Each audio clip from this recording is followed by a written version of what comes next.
Antarctica is the last pristine wilderness on Earth.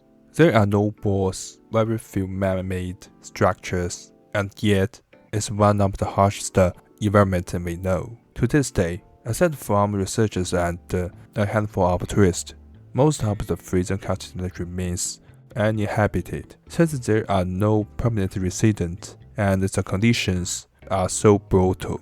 You won't find any paved roads like you do in modern cities. To commute between research stations while keeping this land clean, we need a new kind of vehicle powered by green energy. And that's where today's star comes in, the Venturi Antarctica. First, let's talk about the brand behind it. Venturi, founded in 1984 by French engineers Claude Poirot and Gerard Godefroy. It started as AVIs, building high-performance sports cars inspired by classic French GTs. Early models, like the Venturi Atlantic, were all about lightweight design and raw power, pure speed and passion. Things got tough in the 1990s, leading to bankruptcy in 2000. That's when Monaco entrepreneur Didon Pastor stepped in. He bought the company and moved the headquarters to Monaco, transforming Venturi into an electric mobility pioneer. They dove deep into EV tech, supplied powertrains for Formula E, and created the wild electric concept. Today, Venturi is the symbol of sustainability and extreme performance, which brings us to the birth of the Venturi Antarctica. The Antarctica project has a fascinating backstory. In 2009, after returning from an Antarctic expedition, Prince Albert II of Monaco pointed out to Venturi's president that research stations desperately needed eco-friendly vehicles. Diesel exhaust was contaminating sensitive experiments like SQL and atmospheric research. So, through his foundation, they commissioned Venturi to build a zero-emission solution. After 3 prototypes and 12 years of development, the final version launched on World Environment Day 2021.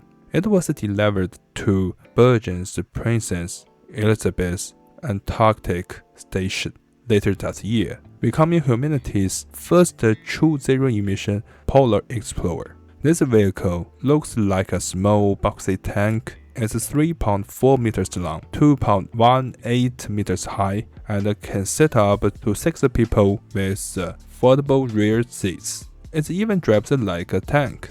There's no steering wheel, just a central joystick that can be operated from either front seat. The design is all about practicality. The steel frame and the composite body making it light yet tough, and that central joystick allows drivers to swap seats without ever having to step out into the freezing cold. Don't let its size deceive you. It got plenty of power. It uses a dual motor prop drive system, meaning one motor per track for maximum traction on snow. Each motor pumps out 60 kilowatts, about 52 horsepower, for a total of 120 kilowatts.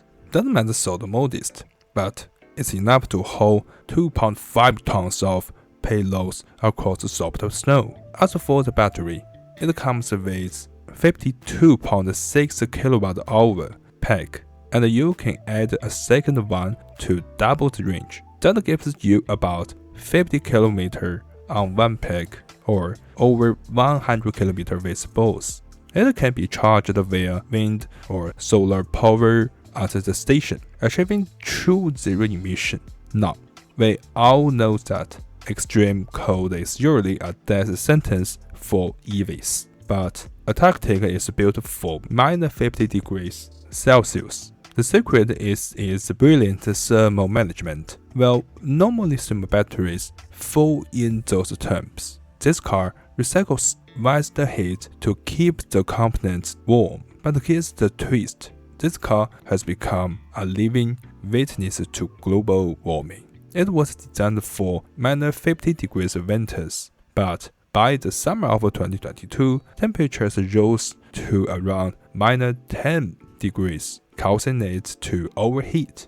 The softer, thicker snow also created more drag. In early 2023, Venturi had to upgrade it, adding vents to cool the electronics, redesigning the sprocket to prevent ice jams, and improving cabin airflow. During its first summer, it covered about 500 km, but missions are now capped at 40 km because of the changing snow conditions. Overall, the Venturi Antarctica is a fascinating machine, the only electrical explorer operating down there. Its existence suggests that one day, freezing weather might no longer be a deal breaker for everyday EVs.